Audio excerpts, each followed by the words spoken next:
Hello दोस्तों, जय हिंद। स्वागत है आपका आपके अपने YouTube channel citizen judicial classes में। मैं एडवोकेट शाह फैजल एक बार फिर आपके सामने। दोस्तों, आज मैं आपके साथ सुप्रीम कोर्ट का एक इम्पॉर्टेंट केस जो अभी हाल ही में 2024 में आया है, जिसमें सुप्रीम कोर्ट ने उत्तर प्रदेश धर्म परिवर्तन प्रतिषेध अधिनियम को लेकर एक टिप्पणी करी है और इलाहाबाद हाई कोर्ट का एक बहुत महत्वपूर्ण निर्णय है उसे पलट दिया है। क्या केस था, इलाहाबाद हाई कोर्ट ने क्या निर्णय दिया और सुप्रीम कोर्ट ने उनके निर्णय को क्यों पलटा, उसकी टिप्पणी को भी पलट दिया इलाहाबाद हाई कोर्ट की। तो इसे ध्यान से देखिएगा और वीडियो को एंड तक देखिएगा। मैं सारे लीगल पॉइंट्स आपको इस केस के बताऊंगा। दोस्तों, चलिए शुरू करता हूं। एक और इन्फॉर्मेशन मैं आपको देना चाहूंगा, मेरा ये channel citizen judicial classes play store पर भी अवेलेबल है। आप इसे वहां से डाउनलोड कर सकते हैं। और अगर आप एलएलबी कर रहे हैं या जज की या एपीओ की तैयारी कर रहे हैं किसी भी स्टेट की, तो वहां पर बेसिक सब्जेक्ट्स की मैंने वीडियोस डाल रखी हैं, जैसे BNS, BNSS, BSA, constitution, CPC, इन सब की वीडियोस और पीडीएफ फाइल्स नोट्स की मैंने वहां डाल रखी हैं। आप उन्हें वहां से ले सकते हैं और फायदा उठा सकते हैं। ये नोट्स और वीडियोस आपके बहुत काम आएंगे दोस्तों, ठीक। और अगर आपके पास आईफोन है या आईपैड है, आप उस पर डाउनलोड करना चाहते हैं, तो मैं एक लिंक दूंगा, उस लिंक के माध्यम से आप आराम से उस पर डाउनलोड कर सकते हैं। चलिए, वो लिंक मेरे डिस्क्रिप्शन में देख लीजिएगा, लिंक से आप आराम से डाउनलोड कर सकते हैं। चलिए शुरू करता हूँ। मेरी वीडियो शुरू करने से पहले हमेशा की तरह आपसे अपील, मेरी वीडियो को लाइक और सब्सक्राइब कीजिएगा दोस्तों। धन्यवाद। चलिए शुरू करते हैं। देखिए, धर्म परिवर्तन शुरू से ही एक संवेदनशील विषय रहा है देश के अंदर। जबरदस्ती धर्म परिवर्तन करना शुरू से ही अवैध रहा है। प्रत्येक व्यक्ति को भारत के अंदर अपने धर्म का प्रचार करना, प्रसार करना संविधान आर्टिकल 25 में से इजाजत देता है। अपने धर्म को माने, प्रचार करे, प्रसार करे, कोई मनाही नहीं है, लेकिन जबरदस्ती किसी के साथ नहीं की जा सकती। जबरदस्ती धर्म परिवर्तन नहीं किया जा सकता। समझिए धर्म परिवर्तन क्या चीज है।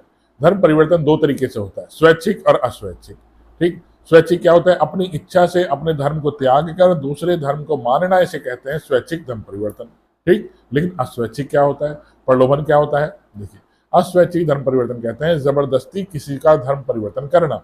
अब जबरदस्ती में बहुत चीजें आती हैं।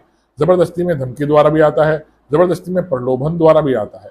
और प्रलोभन कैसा, आपको पैसे का प्रलोभन देना, आपको नौकरी लगवाने का प्रलोभन देना, आपको हर महीने पैसे मिलेंगे, आपको हर साल इतने पैसे मिलेंगे, इसका प्रलोभन देना, आपकी लड़की की शादी करा देंगे, इसका प्रलोभन देना। ये होता है अस्वैच्छिक धर्म परिवर्तन।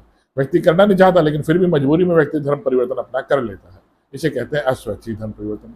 इसी को लेके उत्तर प्रदेश में धर्म परिवर्तन प्रतिषेध अधिनियम बनाया गया, जिसको लेकर ये केस मैं आज आपके साथ डिस्कस करूंगा। कैलाश नाम का व्यक्ति होता है जो उत्तर प्रदेश के हमीरपुर से लोगों को माइंड वॉश करके दिल्ली एक समागम में लेकर जाता है। वहां पर उन सबका माइंड वॉश किया जाता है और उनको ईसाई धर्म में कन्वर्ट किया जाता है ईसाई मिशनरियों द्वारा। बहुत बड़े समुदाय को लेकर अपने गांव से ये लेकर जाता है दिल्ली में समागम में, और वहां पर उनका धर्म परिवर्तन कराता है। उसी की खबर पुलिस को लगती है और पुलिस इसे उत्तर प्रदेश धर्म परिवर्तन प्रतिषेध अधिनियम की अंदर गिरफ्तार कर लेती है और आईपीसी के सेक्शन 365 में उसके ऊपर चार्ज लगाती है। वो जमानत के लिए इलाहाबाद हाईकोर्ट जाता है। इलाहाबाद हाईकोर्ट उसकी जमानत कैंसिल कर देती है और एक टिप्पणी भी करती है।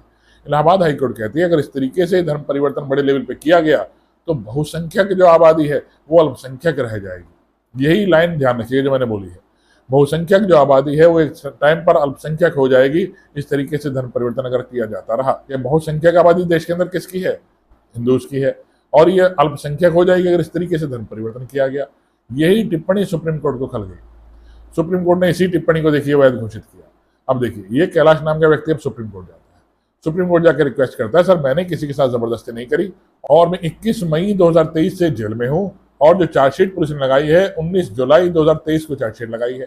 सुप्रीम कोर्ट देखती है वाकई में चार्जशीट इतनी देर पर लगाई गई है, और सुप्रीम कोर्ट में डीवाई चंद्रचूड़ जो हमारे चीफ जस्टिस ऑफ इंडिया है और मनोज मिश्रा की बेंच डिसाइड करती है कि इस तरीके से टिप्पणी हाईकोर्ट को नहीं करनी चाहिए थी।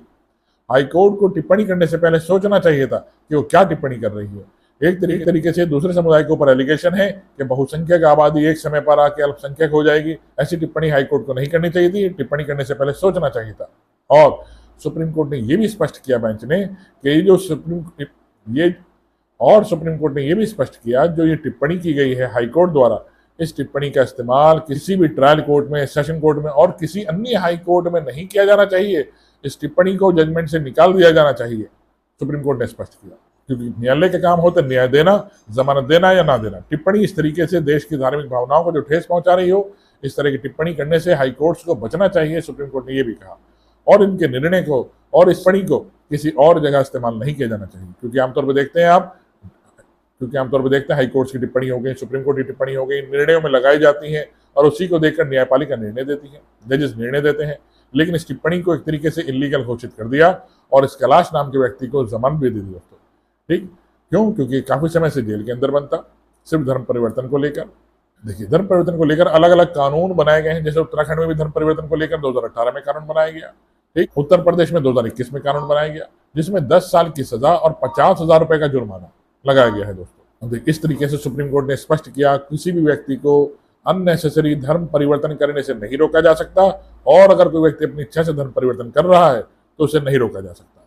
लेकिन अगर जबरदस्ती किसी को किया जा रहा है धर्म परिवर्तित, उसे प्रलोभन देकर, किसी भी तरीके से पैसा देकर, तो ये अपने आप में अवैध। चलिए, आशा करता हूँ मेरी वीडियो समझ में आई होगी दोस्तों। आइए इसे लाइक और सब्सक्राइब कीजिएगा। धन्यवाद दोस्तों। और जो मेरे चैनल प्ले स्टोर पर है उसे डाउनलोड कर लीजिएगा, इसका लिंक मैं डिस्क्रिप्शन में डालूंगा। ठीक दोस्तों, धन्यवाद। जय हिंद।